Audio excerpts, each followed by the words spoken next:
Hey Gary, what are you doing?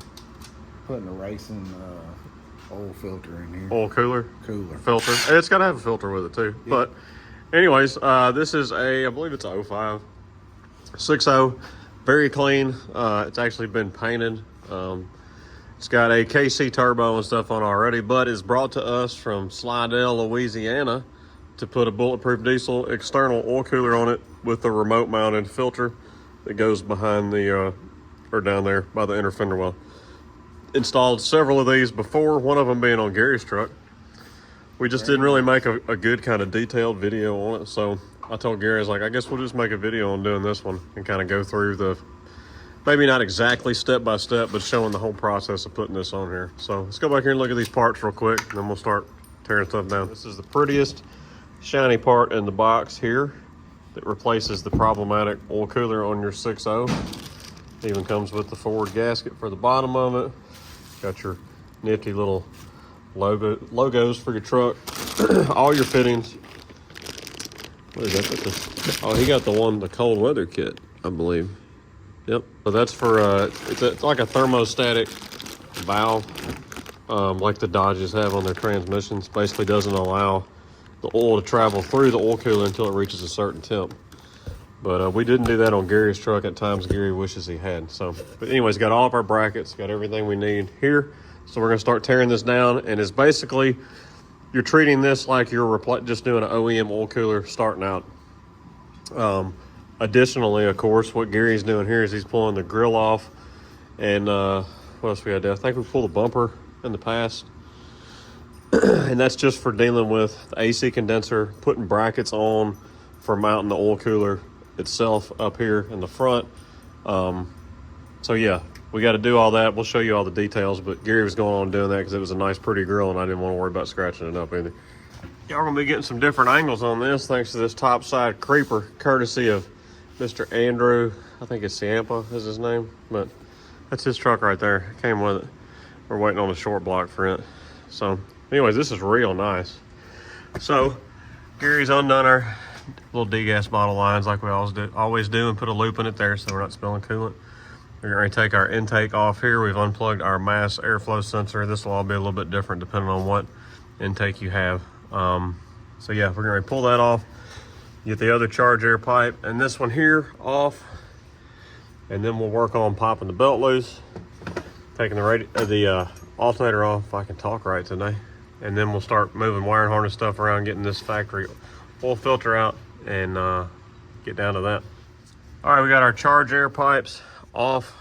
We disconnected the ground on our batteries, and I was over here just looking and I said, man, he doesn't have his vacuum hooked up to his heater control valve, and it's because they got it plugged in right here going to the four-wheel drive portion of your vacuum lines, and then the four-wheel drive portion is sitting over here on the tab on the heater box. It does not have factory hubs anymore, but that's not the way to do this. So anyways, we'll get that straightened out when we put it back together, because this is what makes your AC work better, having that off. All right, we got our alternator off, and me and Gary were very sad that the little clippy thing that holds your tensioner down here, somebody politely ripped that off so you didn't have a way to keep your tension off your belt. Pulled the thickum off, and this truck is on its way to needing a wiring harness for too long. It's starting to get a little rough. But anyways, we're gonna get the oil filter housing pulled off here, get our coolant hose off of the manifold there, map sensor, and then start getting this harness raised up, and we'll start working towards getting the intake off. All right, we got our injector harness pulled off. What else we did last updated? I think that's it. I got the injector harness off, took the turbo feed line off. We got our cap loose here. Gonna pull our oil filter out, so that'll go on the drain right now. We used our flip socket from Accurate Diesel for that. And now we're getting ready to pull the oil filter head off right here. All right, oil filter head is off, and the only difference we had here that what you would probably have is this has a regulated return on it already, so we didn't have any fuel lines to undo going to our fuel filter housing that would normally be up here. So we got that off. Now we're gonna start working on getting our intake off. And for those of you that watch the channel, I'm usually able to pull these intakes on the later models like this without pulling the turbo. With this KC turbo, I don't know that I'm gonna be able to do that. We're gonna find out here in a minute though, so I'm gonna work my way towards that and I'll show you what I come up with. All right, we got our wiring harness all flopped out of the way so you're not fighting with the intake, which just involved undoing your positive from your passenger battery, glow plug controller, ICP sensor. We went on it and took this hose off here so we could feed the harness all out, and that way you can raise and lower and move the intake around without fighting with the harness at all. Only other thing we're gonna work with is his regulated return, which I should have enough hose here to play with so we don't have to mess with that. And we're gonna undo this intake now. All right, intake is off, and thank goodness for somebody doing what I like to do. And they had the tab has been cut off for the EGR, so that made that much easier to pull because you can pull it straight out the front. So now we're gonna do our normal job of pulling the rest of the oil cooler out, and then we got a whole bunch of cleaning to do, and then it's reassembly and disassembling a little more stuff up here in the front to get the cooler all mounted, the external cooler mounted. All right, so just like always, I cover everything up, and I was getting ready to put my intake covers that I have, that orange right there. It's just an intake gasket wrapped in duct tape to keep stuff from falling down in the motor. But I always take the vacuum cleaner while I'm vacuuming this stuff up real quick, and I always check before I pull the intake too to make sure there's not something like this sitting right there that's gonna fall down in here. But I vacuum each port, and then I always take a magnet and stick a magnet down in each one of these too to make sure I don't see something. But I was looking really good because this had a whole bunch of random stuff sitting on top of it. And right here, third hole back on the driver's side, I looked down in there. I said, damn, there's a bolt down in there. And that's not for me taking anything apart. The 8mm that I've taken off today that look like this are just for the degas bottle, and they're both sitting right there. So this has been riding in there. It was sitting, the valve stem was sitting right up against it just like that, and it was sideways. But I pulled it right out with a magnet, and if you study it, it sure looks like it's been riding in there and getting rubbed on right there, because this was dirty and greasy. Anyways, we're gonna check the rest, but that's why just take the time and check, because you can overlook something. And when I pulled the intake, there was another, it looked like a pin. You got that other piece that I handed you earlier, or did you throw it away? I put it in the bucket. Let me show you this other piece that I found as soon as I pulled the intake that was sitting right by one of the holes also. So this was sitting right by one of the holes. I'm not even sure. Looks like the remnants of a bolt, what it looks like, but that was sitting there also. So just, this is part of me crossing my T's and dotting my I's with this, because I have a buddy that works on 6.0s also, and he had to take a big hit on a job one time because he put it together and cranked it up, and there was a bolt that had fallen into one of the cylinders and beat the piston all up. He got lucky, it didn't mess up a cylinder wall, but he had to replace a piston because of something falling down in there. And it probably was the same scenario. If it really wasn't his fault, it was crap sitting all down here in the intake from people dropping stuff, not picking it up, and not keeping stuff clean while they're working. And when he pulled the intake, it could have fallen down in there. But I'm going to continue and check all of these. The ones that are hard to check are the back ones. That's when a bore scope really comes in handy. But you can get down there and see on top of the valves, and that's what I saw on that one. So just be careful when you're doing this. All right, we got our oil cooler all unbolted, and these bolts were all over tightened, extremely tight. My 3/8 impact didn't even want to break them loose. Had one here rounded off, had to use my extractor. Let me show you that.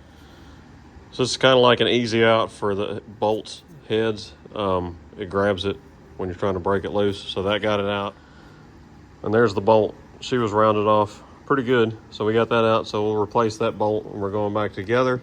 So now all I gotta do is pick the oil cooler up, which is gonna make a nice oily mess, but I always account for a whole case of brake cleaner for cleaning all this up and getting this whole entire valley nice and clean. It's a very nice truck. It's gonna have this real pretty bulletproof diesel remote oil cooler in here, and you're actually gonna be able to see it on this truck because you're not gonna have the oil filter housing and the fuel filter and all that stuff up here like you typically have on the trucks that I install these on, so you actually be able to see this one more. So we'll make it look real nice and pretty for them.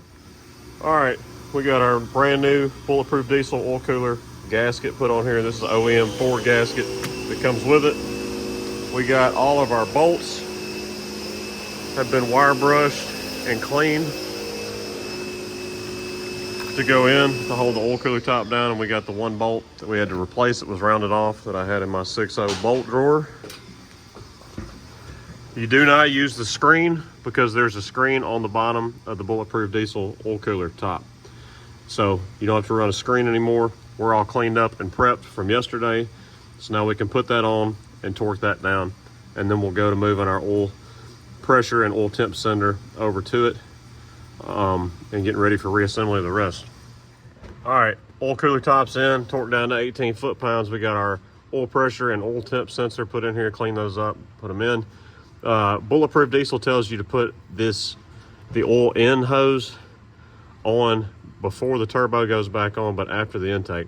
I like to do it in this order right here because it's so much easier tightening this without your intake being in the way right here. You have more swing room for tightening that stuff up.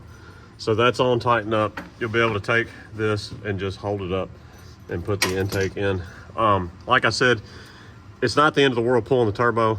I'm just here trying to get trucks in and out in the most efficient way I can, and I can do it without pulling the turbo on this truck since the EGR tab was already cut off the intake. So it makes it that much easier. But you can, if you have a factory turbo, if you still don't want to pull it, you can pull your compressor housing off and you'll be able to pull the intake off. That's how we usually do it if y'all watch the channel here without having to remove the turbo and dealing with loosening up pipes up top and bottom and fighting with getting that line back up just right to save yourself some time. So we're gonna get Bubba's cleaning the intake up right now, getting that all ready to go.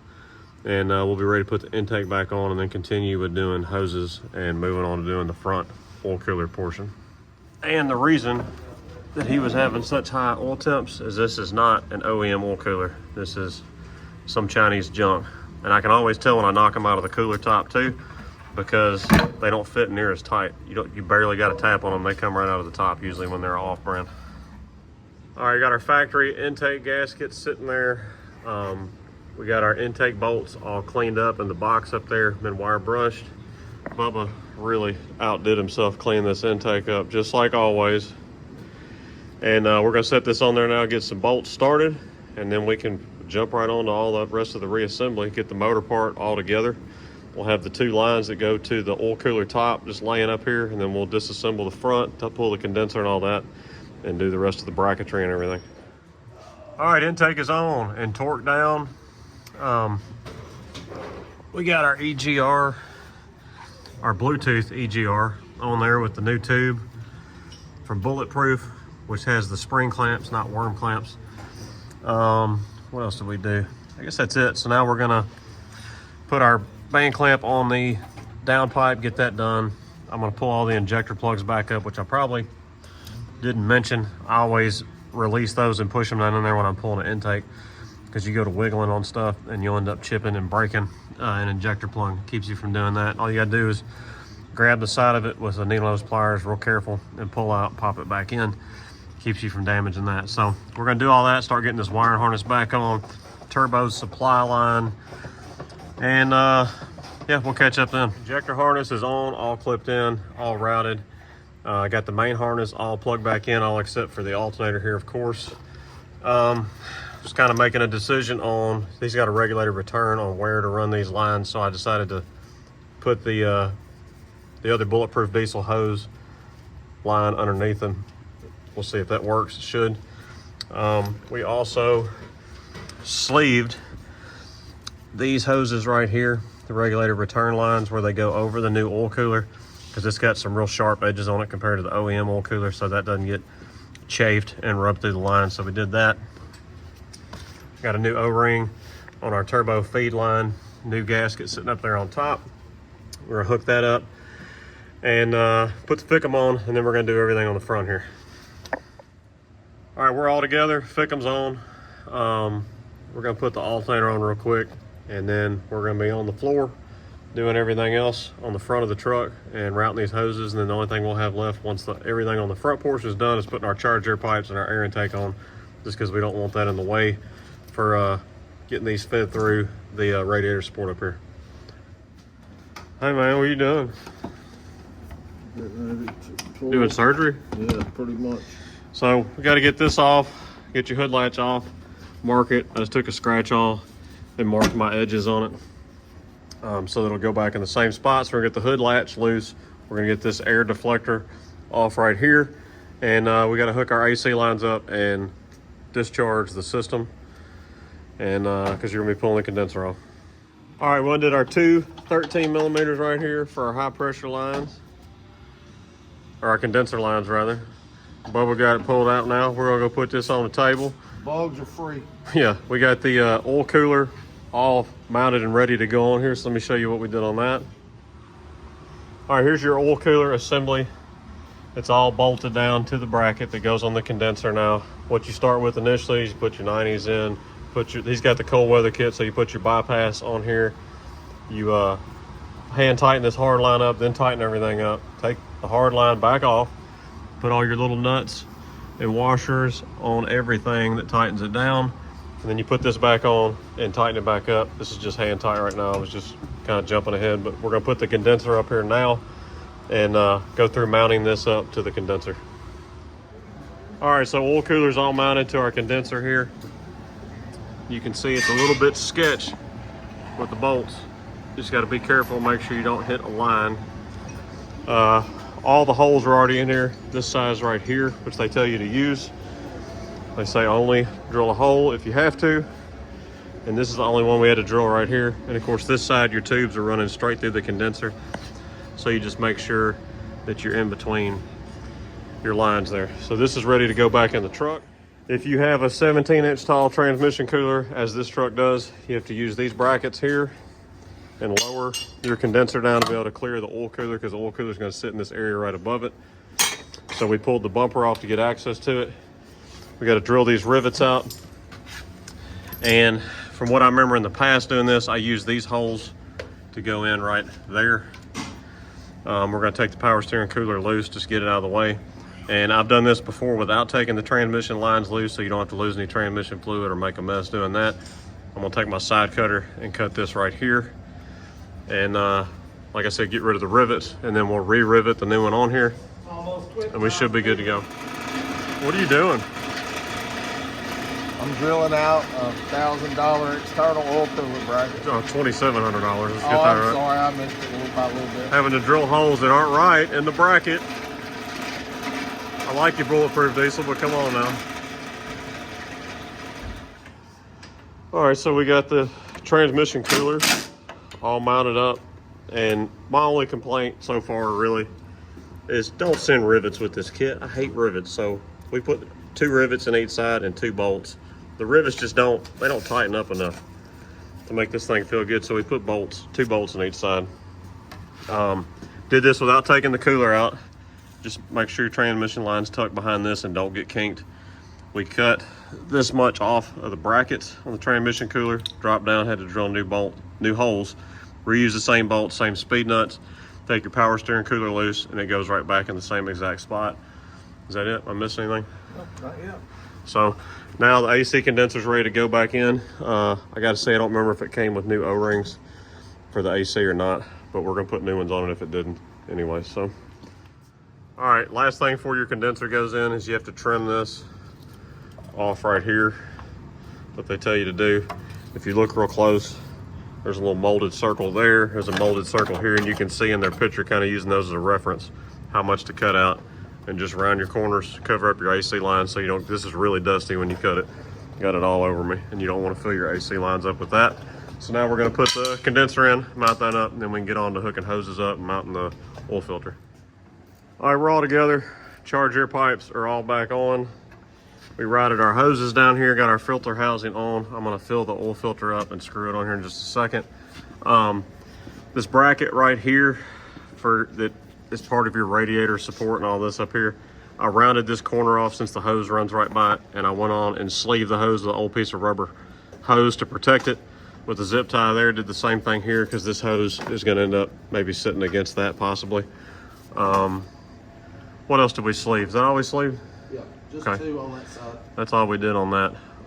So we're gonna put the oil filter on here in just a second, fill it up with oil. We're gonna prime the system just using the starter wire over there on the fender so we can get it oil pumped all through the system. We'll do about 15-20 second starts, let the starter rest for a minute, and get it all primed up. And then we should be good. We're leaving the bumper and grill off right now so we can see all our connections, double check for any oil leaks. I guess I'll go and pull a vacuum on the AC system here in just a second too, so it'll sit there and hold a vacuum while we're doing all this. All right, vacuum pulled on the AC system. We've probably done, what, 5, maybe 6, about 10-second long starts on it. I had this line cracked here, and so I know I got oil all the way through the oil cooler now and to here, and I cranked it probably 2 more 10-second rounds after that to start pumping it back up to the motor. So I think she's probably going to start on the first or second round here now that everything's hooked up since we primed it so much. So let's see what happens.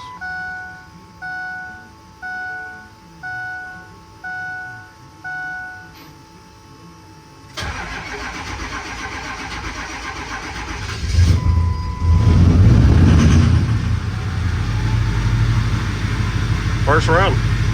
Let's go check for leaks.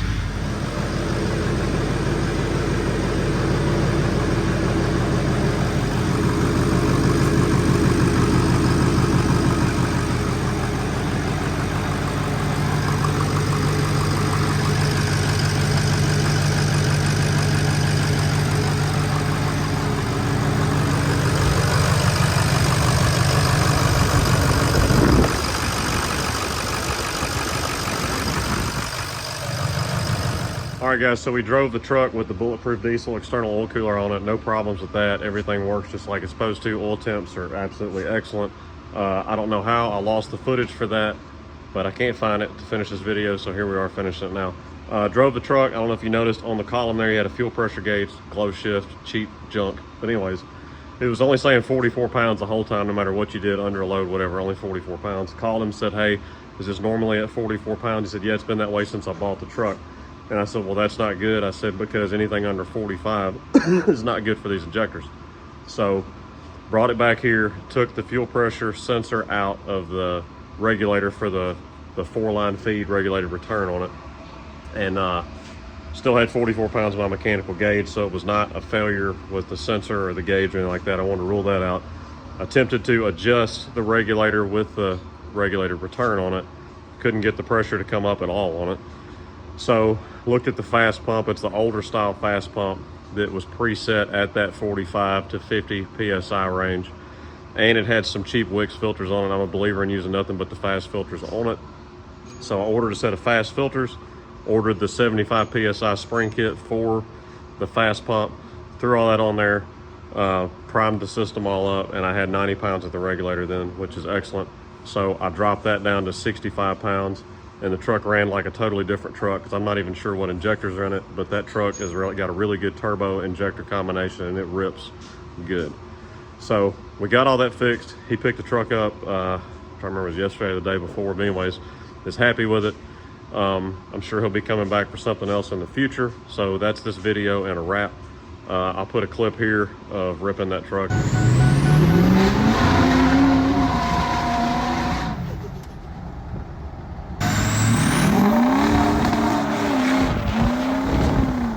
That truck's angry. It was fun to drive. Anyways, it's Automated Garage signing out. Check us out at Facebook, Instagram. Go to automatedgarage.com. Got merch on there. If this channel has helped you out, helped save some money, show you how to fix something on your truck, go check out our Patreon. Become a member of that if you would like to. And help support the channel here and help us do cool stuff on the channel. We appreciate that. So it's Automated Garage signing out. We'll holler at y'all later.